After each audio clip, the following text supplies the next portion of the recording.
The purpose of this video is to talk more in depth about the childbirth process. Historically, there have been lots of different cultures who have done childbirth in a lot of different ways. But one thing that we see as a common theme across most cultures with humans is that birthing generally happens in the presence of others. One of the reasons for this is that human birth is more dangerous than it is for most other mammals because we are bipedal, meaning we stand up on two legs. Being down on four legs, like most mammals are, allows the birthing canal to be more open because the hip and the pelvis orientation is a little bit different. So human childbirth is a little bit more dangerous and also more painful than other mammals' childbirth is. So we often have people with us to help. So starting with the birthing process from the very beginning, and those are the hormones that drive the birth process. The first is oxytocin. Oxytocin is often called the love hormone because it really is related to things like bonding. And what happens during birth is that the pressure of the baby's head on the cervix causes an increase of amount of oxytocin, and then that oxytocin starts the contractions. So it stimulates the woman's contractions, which of course is the beginning of birth, beginning of labor. It also works in other ways to help prepare the woman's body, first by releasing breast milk. Of course, once the baby has arrived, it'll want to eat. And then after the baby has arrived, it also increases the bond between the mother and the child. There's a huge rush of oxytocin in a woman's system after childbirth, and because it is the love hormone, it really drives that extraordinary bond that a mother feels towards its child. It also helps to decrease post-labor bleeding, which is good for safety purposes. Additionally, a woman's body is exposed to endorphins. Endorphins increase steadily in unmedicated labor, and so we're not talking about labor where there are things like an epidural. We're talking about natural childbirth. And endorphins, of course, are chemicals that make us feel good. They increase our feelings of happiness and they decrease our pain. So the woman's body naturally is compensating for the pain that she's feeling during childbirth. But again, this doesn't necessarily work this way when there's medications to interfere. Additionally, endorphins contribute to the feelings of euphoria after the birth because of this huge rush of the feel-good endorphins. And this again can be complicated by external medications. The final hormone involved in childbirth is adrenaline, and this, unlike the first two, is actually not a particularly great one. It does help prepare the woman's body because the adrenaline is a fight or flight response, but it can also lead to excessive amounts of stress that can slow the labor process down. So if a woman is experiencing too much stress, then it actually could slow down the labor and delivery process, which can become dangerous. So let's first talk about vaginal childbirth and what happens. There are 3 stages to a vaginal childbirth. The first is the dilation and effacement of the cervix stage. And here's where the cervix is actually spreading to allow for the baby to come through. So if you've ever had a baby or know someone who has, you know that 10 centimeters is the width of the cervix that they're looking for before delivery can start. One of the things that is really great about the contraction period, which is what's going on during this first part, as women are feeling mild contractions that build and start coming faster and harder, is that it reduces the head size of the infant because there's a lot of gaps between the bones in a fetus's head. And you know that after a baby's born, it's got some soft spots. You're not supposed to push on them.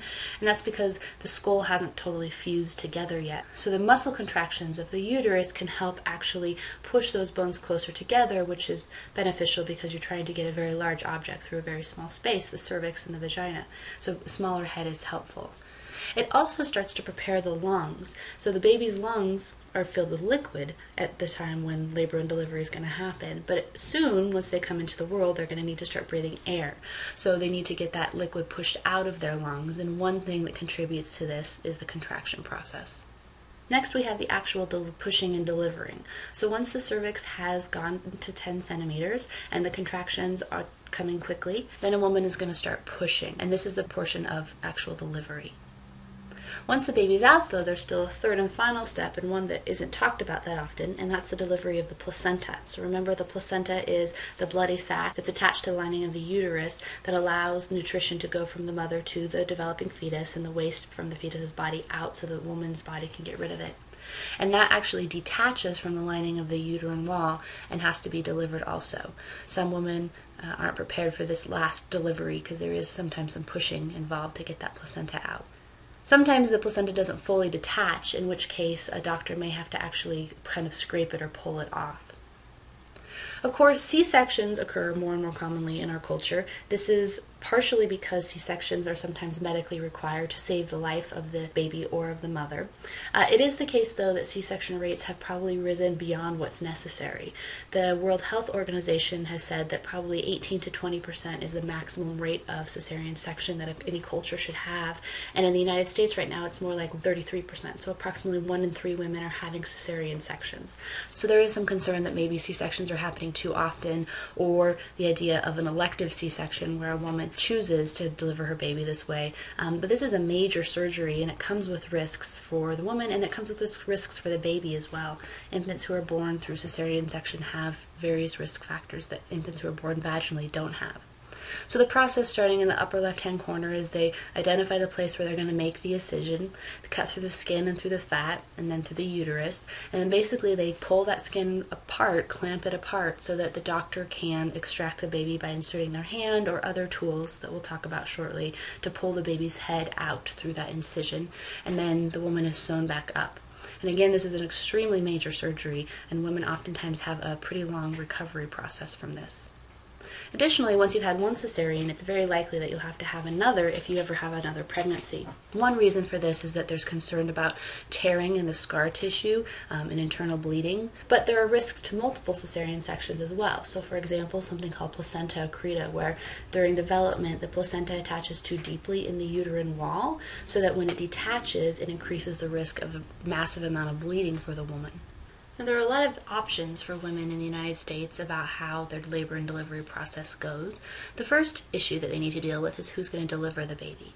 Classically, an OBGYN is who delivers a baby in the United States. The OBGYN is the doctor that a lot of women deliver with in hospitals, and OBGYNs are actually trained surgeons, so that means that they're prepared to be able to do C-sections if they need to. The other option that few people in the United States take advantage of is the midwife, and a midwife is a trained nurse practitioner, so she doesn't have as much training as a doctor, but much more training than a typical nurse, and she often has the assistance of something called a doula. A doula is simply an assistant for the woman during the labor and delivery process. Interestingly, the United States is the only industrialized Western nation where a majority of women deliver with an OBGYN. Every other industrialized country in the West, including most European countries, Canada, Australia, have a much higher percentage of women, well over half, who deliver with a midwife and not with an OBGYN. The next issue is where to give birth. The first is a hospital birthing center. This is probably the most classically considered. So for example, you might go to St. Luke's and see that they have a birthing ward.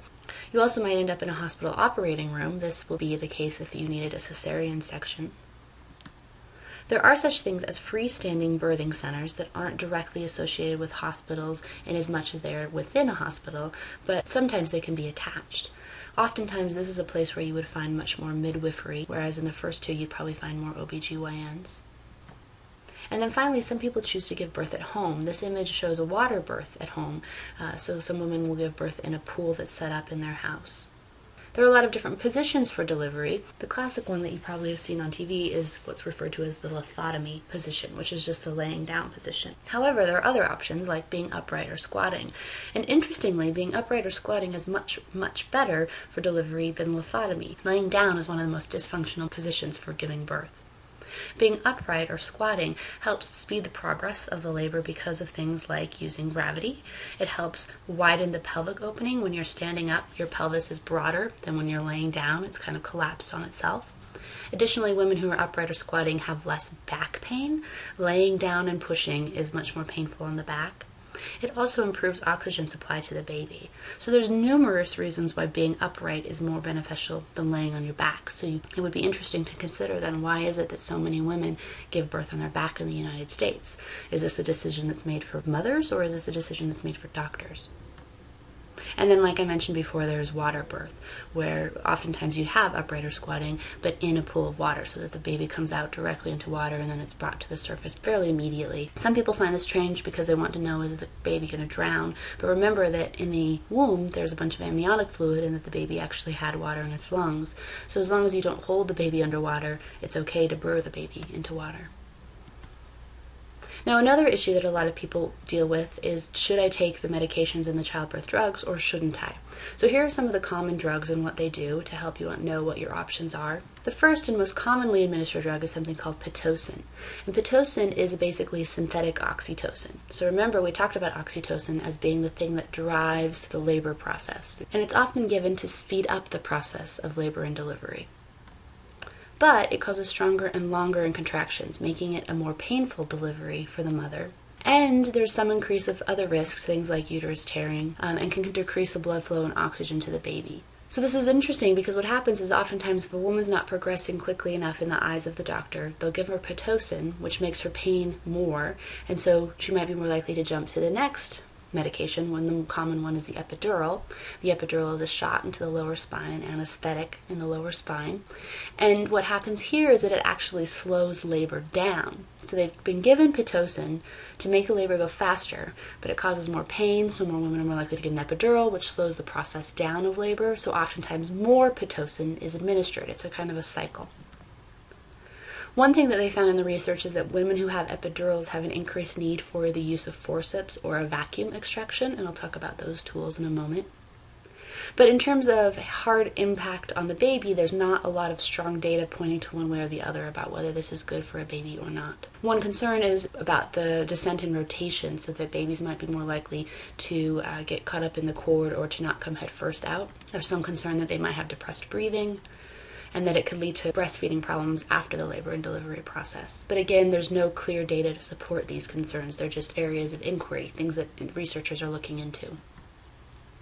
Another drug that some people get is Demerol, and Demerol is a narcotic pain medication, so it's different from the epidural. And this also slows labor down, like the epidural. And here we do know that if a woman is administered Demerol, especially late in the labor and delivery process, that oftentimes babies will come out seeming drugged or sleepy, because remember, whatever the mom takes is going to go into the system of the fetus, the baby who's trying to be delivered. If a woman is taking Demerol a lot earlier into the process and stops taking it before the birth, then the baby has probably been able to get rid of that out of their system, so they don't appear drugged or sleepy when they're born. It also can decrease the baby's respiration. And of course, the baby's heart rate and breath is a very important indicator of how well the process is going and if there needs to be any kind of intervention like a cesarean section. So there is some concern that the use of childbirth drugs, it drives an increased level of cesarean section need. And then there are some other tools. I mentioned earlier the forceps and the vacuum extraction. You can see the forceps on the right. They're kind of like kitchen tongs that are used to grasp on either side of the baby's head to pull, or the vacuum, which is attached to the top of the baby's head and creates a suction, and that's used to help pull. So these are assisting tools that can be used. The concern with the forceps is that they can cause bruising, and the vacuum can cause that cone shape. Sometimes you'll see a baby with a cone shape, but usually that will go back to normal after a handful of days.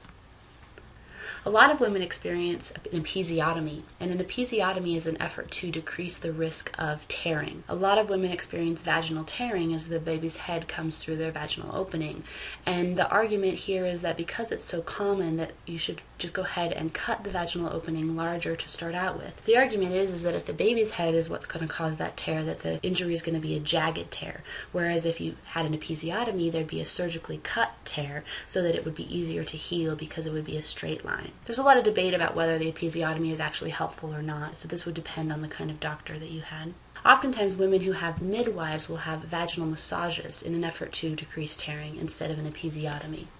And then there are birthing stools. Birthing stools are things that you don't really see in hospitals. You'd be more likely to see these in a birthing center or with a midwife at home. And this is a way that a woman is able to sit up straight and squat without having to hold all that pressure in her legs. So it's basically like a toilet seat without the front, so that the woman can sit on this stool and still push. Use the gravity, have her hips be open, all of those good things about squatting.